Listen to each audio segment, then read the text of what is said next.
你身边有没有某一个人，以前关系还算是不错，一段时间不见之后，就突然变得陌生了，陌生到言谈举止判若两人，甚至让你怀疑他是不是被什么生物占据了身体？大家好，我是李洛克，这里是小李碎碎念。我们这个系列讲的是惊悚悬疑的都市传说。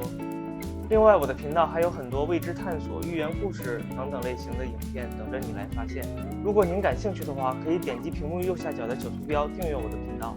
今天的故事来源于天涯论坛上面网友的帖子，主角呢不方便透露自己的名字，我们管他叫阿康。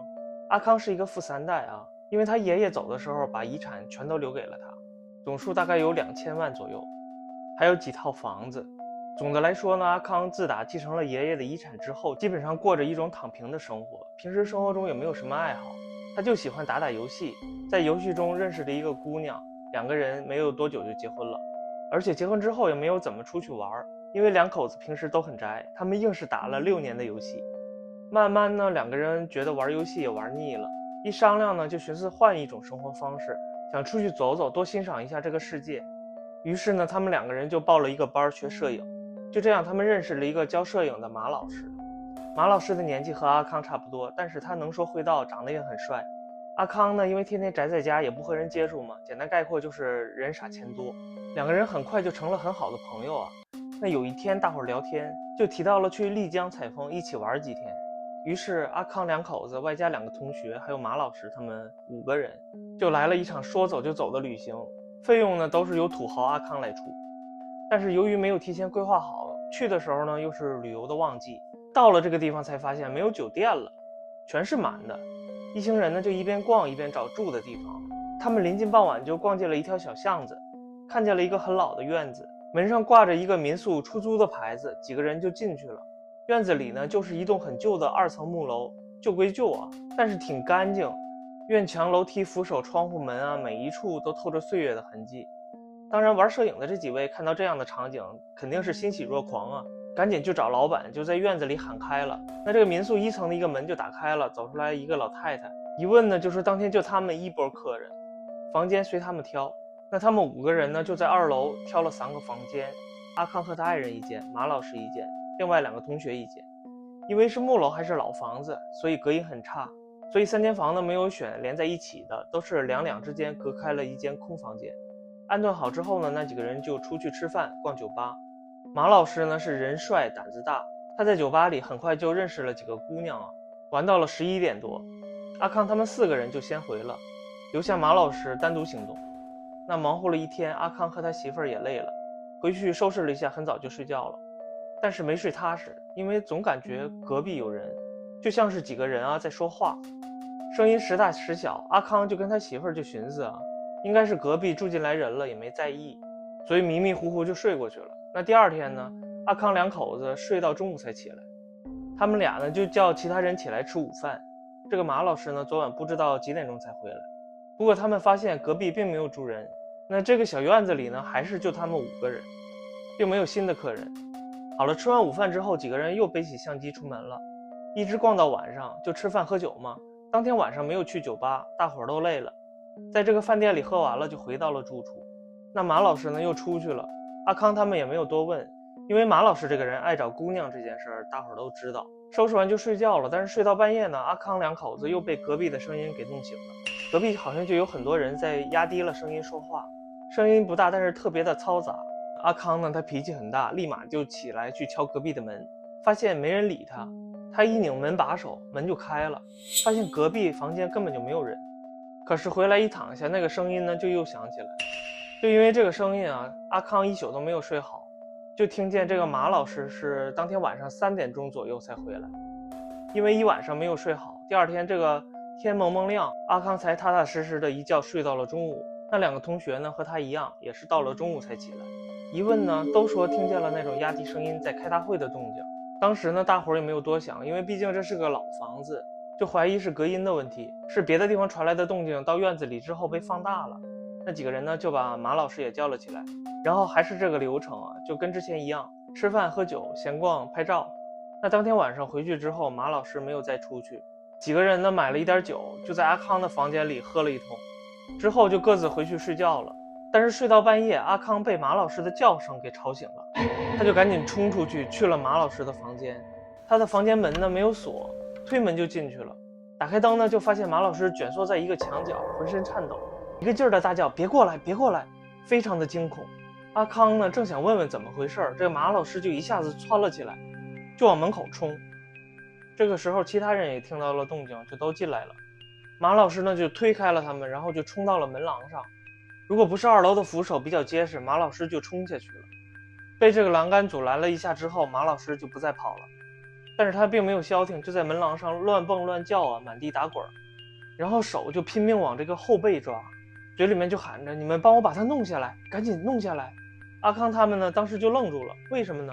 马老师的上身没有穿上衣，当然他的后背也是什么都没有，再加上他的动作太过激烈，他们都怕马老师会伤到人。那这个马老师呢，就叫着叫着，很快就没有力气了，躺在地上缩成了一团，两只手呢还在背后不停地抓，还在说：“把他弄下来，把他弄下来。”这个时候呢，几个人才敢上前，一边安抚呢，一边把马老师扶了起来，坐在了地上。马老师就慢慢恢复了意识，冷静了一些。阿康就问他怎么了，马老师说有东西在抓他，并且呢骑到了他背上不下来，还问阿康：“你们没看见吗？”阿康呢就安慰他，可能是喝多了，做噩梦了。他们呢确实什么都没有看见。好，等这个马老师完全安静下来之后，大伙儿呢就把他扶回了房间。马老师很快就睡着了，阿康他们呢也就各自回屋了。回到房间呢，阿康夫妻2人就没有睡，就开始琢磨这个事儿。阿康的媳妇儿就说：“是不是这个地方不太干净？马老师怕不是遇到脏东西了吧？毕竟呢隔壁房间的声音大伙儿都听见了。”2个人就决定，不管什么原因呢，明天咱们就不住这儿了。天天闹腾到半夜也不是个办法。几个人呢又是到中午才起来。马老师呢比他们起得都早，就坐在院子的椅子上发呆，眼眶发黑，可能是没有睡好。阿康呢就让大伙收拾好东西，然后他去退房，跟这个房东老太太打了个招呼，他们就走了。这个时候呢，阿康才想起来，昨天晚上闹这么大动静，没看见老太太是有什么反应啊，总是觉得哪里奇奇怪怪的。于是呢，几个人就拖着行李一边逛一边去找别的住处。在下午的时候呢，终于找到了酒店。在收拾东西的时候，这个阿康呢，他就发现有一个镜头不见了，就寻思应该是丢到之前这个民宿了，就嘱咐大伙儿等他回来吃饭，他自己回去找镜头。等这个阿康找回原来的那个小院子的时候，这个天已经快黑了，院门关着，但是没有锁。阿康呢就发现门上的那个民宿出租的牌子被撤掉了。他推开门进了院子，就觉得院子里特别的黑，外面呢是临近天黑，但是到院子里面呢，好像天已经黑了，而且并没有开灯，所有的房间都是黑洞洞的。他喊了2声，没有人回应，自己就上了楼。到了他原来的房间，门也没有锁，他就推门进去，按电灯的开关，灯也没有亮。于是呢，他就拿出手机，用手机的手电筒来照明，在这个房间里就开始找。正找着，然后背后突然有人说话，把这个阿康吓得差点把手机直接丢了。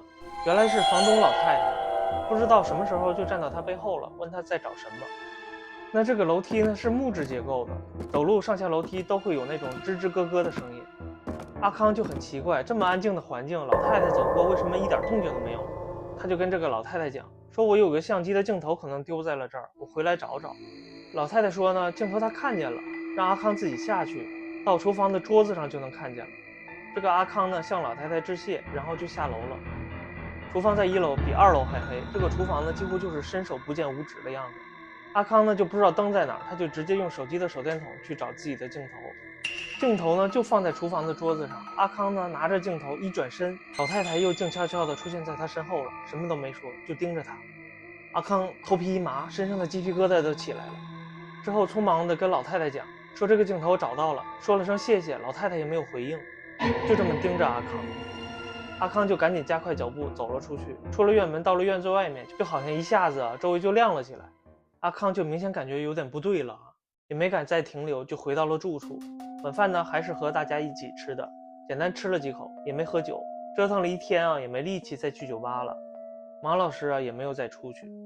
那么这一晚上睡得也比较踏实。第2天早晨起来，阿康几个人呢就觉得休息过来了，就开始商量要好好的逛一逛。但是马老师呢就说他太累了，不去了，在酒店等他们晚上一起吃饭。阿康他们4个人就丢下马老师啊，又走了一天，逛得特别开心。阿康呢还在一个小店里看见了一把很古典的小刀，这个老板呢说这把刀是手工锻打制造的，很有年头了，要4000多块钱。阿康就觉得爱不释手，就买了下来。那晚上呢，他们几个就回到了酒店，马老师还在躺着，几个人呢就把马老师叫了起来，一起去吃饭。马老师呢就感觉眼眶更黑了，坐在那儿也不怎么说话，也不怎么吃喝。聊着聊着，阿康就把刚才买的那把小刀拿了出来。本来这个眼神呆滞坐在那的马老师一看见这个小刀，突然就起来了，突然就跳起来了，说这个东西哪弄来的，赶紧扔掉。阿康就很奇怪，说这个刀怎么了，有什么问题吗？说着就想把这个刀递给马老师，马老师瞬间就站了起来，然后就开始往后撤，说你不要过来，赶紧把它扔了。阿康就很奇怪，就一把小刀而已嘛，怎么就这么害怕？眼看着这个马老师就盯着阿康手里的刀，反应越来越激烈。阿康的媳妇儿就赶紧说，你别怕，我们扔了就是了。一边呢就给阿康使眼色，阿康就把这个小刀收了起来，放进了包里。马老师这才安静下来，又坐在那儿发呆。这么一闹呢，大伙儿也没什么心情了，就早早的吃完饭回了酒店。进了房间，阿康的媳妇儿说这个事儿不太对，马老师怎么能跟变了一个人似的，明天咱们是不是再回那个小院问一问。第二天呢，这个马老师还是不跟他们出去，阿康就把这个想法和另外2个同学说了，他们也觉得不对，于是4个人就一起回到了那个小院子。等他们回到这个小院子的时候，院门是锁着的，门上那个民宿出租的牌子还是没有挂。然后他们就发现了不对劲儿的地方，这个院子的房顶、院墙和墙头用一些像是经幡又像是符文的东西给围着。这个景象呢，让他们觉得越来越不对劲儿了，他们也没有敢再进去。这一天呢，他们几个人也没去逛街，从这个小院离开之后就回到了酒店。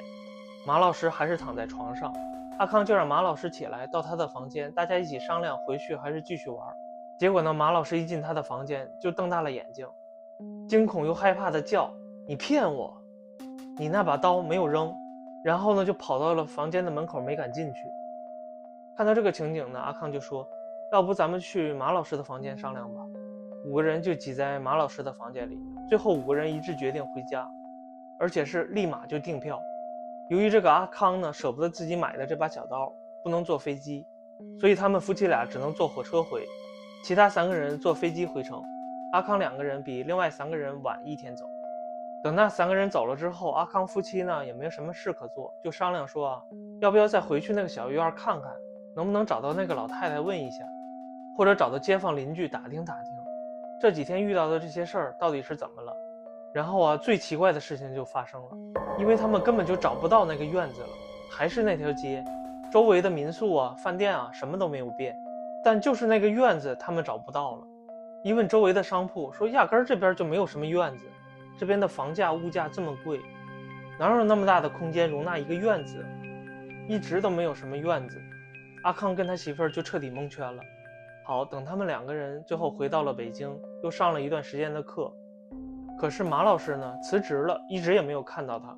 由于整个事件呢太过于离奇，阿康呢就托朋友找了一个哈利波特而且是约上马老师一起去见的那位哈利波特。等再见到马老师的时候他整个人都瘦了一大圈，而且像老了10几20岁一样，神态气质变得特别的低沉。要知道他以前是个社牛，看着就好像变了一个人一样。到了哈利波特那儿，师傅看了一眼，说没什么事儿，让多吃饭多锻炼，就打发他们走了。然而当天晚上呢，这个师傅就给阿康媳妇儿打了个电话，说了几个事儿。第一，这个事儿他们不要管，对方很厉害，他的魔法降不住。第二，你们要远离马老师，否则会引火上身。第三，马老师被某个东西挑中了，那天马老师说有东西趴在他背上，就是那个东西。第四，马老师已经不是马老师了，应该是当天晚上就被那个东西完成了夺舍。第五，从某种角度上讲，马老师已经不在了。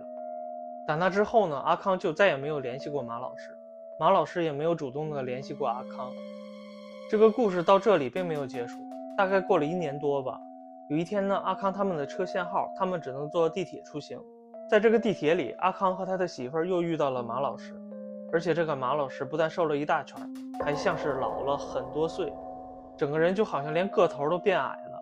那当时呢，阿康2口子就想尝试问候一下马老师。这个时候这个马老师就突然回过头来，看着阿康和他媳妇儿就看了一眼，说了一句认错人了。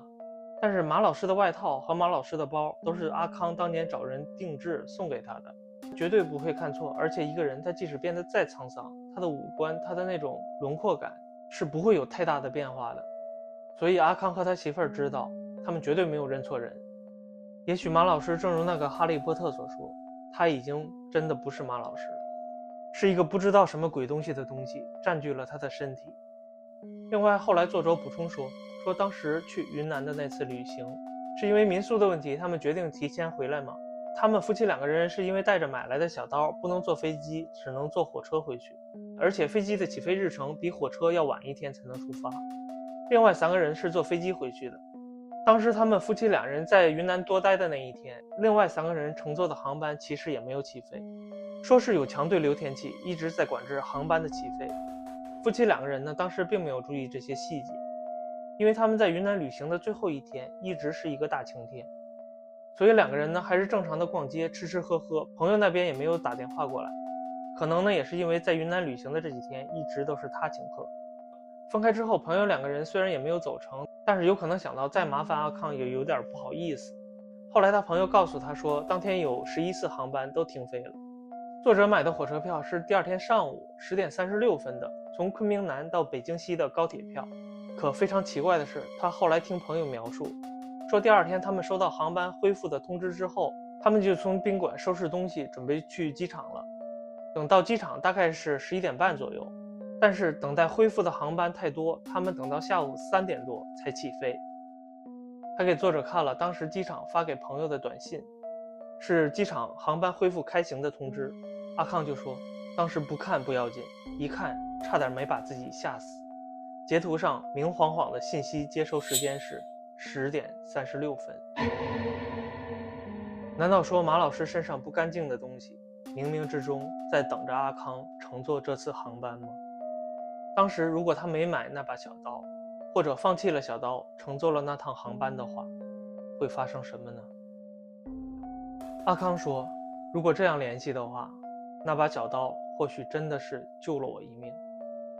这件事真是让我细思极恐。好了，这就是本期影片的全部内容。本期影片仅供下饭或娱乐，内容真实性无从考证。我是李洛克，这里是小李碎碎念，我们下期再见喽。